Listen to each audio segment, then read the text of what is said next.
Hey there, welcome in. Grab a coffee, because today we're talking about something that just about every dog owner runs into at some point, and it's the kind of thing that can genuinely ruin your evening. You've picked your dog up from a boarding stay. They're happy, you're happy, everybody had a good weekend. And then about a day later, you walk into the kitchen at 6 in the morning, and there's a puddle of something on your floor that no one wants to describe out loud. So let's talk about it. Why does your dog get sick or have diarrhea after boarding? What's actually happening inside them? And this is the part that matters most.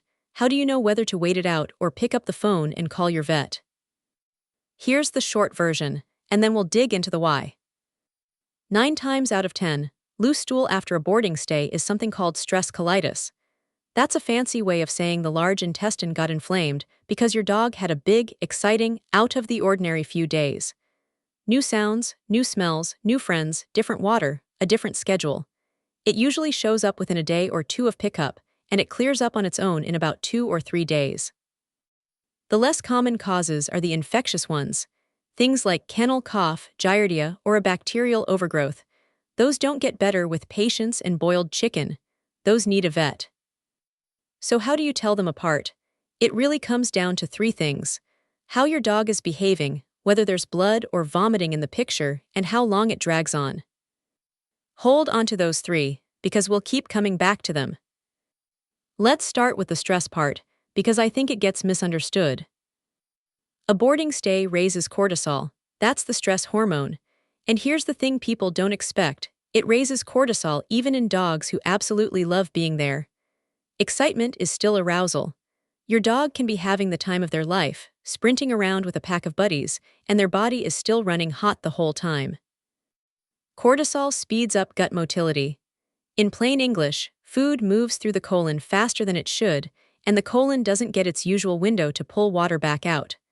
What comes out the other end is soft or watery, often with a bit of mucus on it, and sometimes with a streak of fresh red blood. That last one is what sends people into a panic, and I get it completely. Blood is scary, but a small amount of bright red blood from an irritated colon is genuinely common, and it's a very different thing from dark, tarry, black-looking stool. Bright red and streaky means irritation down low. Dark and tarry means blood from higher up, and that one earns a phone call. The real tell, though, is behavior. A dog with stress colitis is still themselves. They're eating, they're drinking, they're meeting you at the door with the whole body wag. The gut is annoyed, but the dog is fine. Now, why does this so often hit after pickup instead of during the stay? Because dogs hold it together while they're out in the world. The adrenaline is up, they're engaged, they're busy. Then they get home, the switch flips off, and the body finally catches up. It's the same reason your dog might sleep for 18 hours straight after a weekend away, and you start wondering what on earth happened to them. Nothing happened. They had a big time and now they're recovering. That's normal. Let's run through the other possibilities quickly, so you know what you're looking at. Diet change. If the loose stool started on day 1 or 2 of the stay rather than after, food is a likely suspect.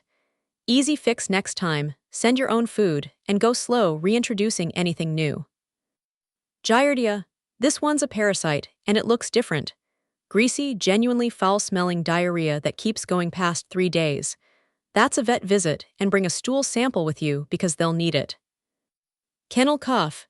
Totally separate problem, and we'll come back to it in a second. And a bacterial infection.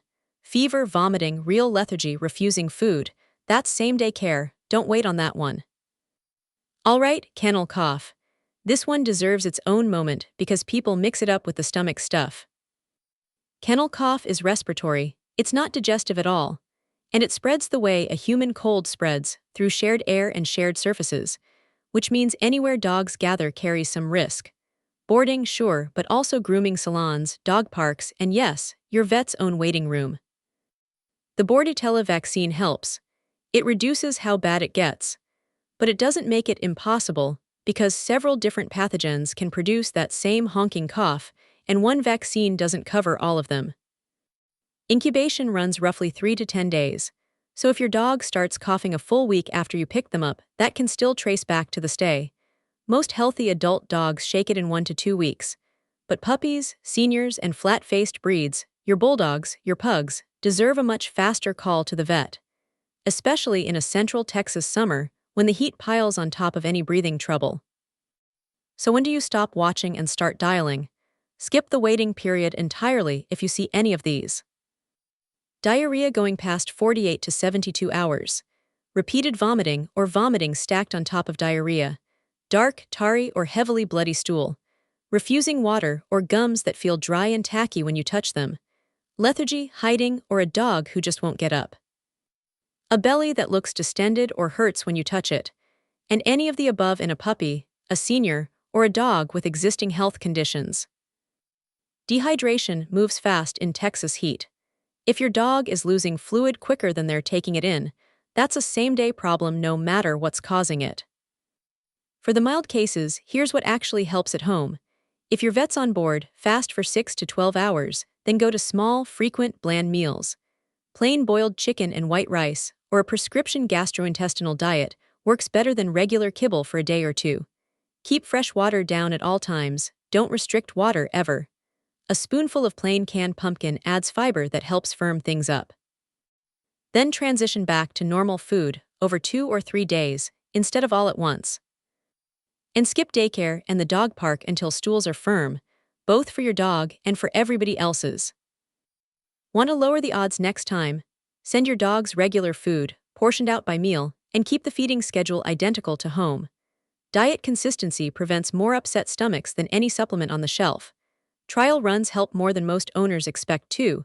A few days of daytime care before a longer stay makes the building familiar, which softens that stress spike that starts the whole chain reaction.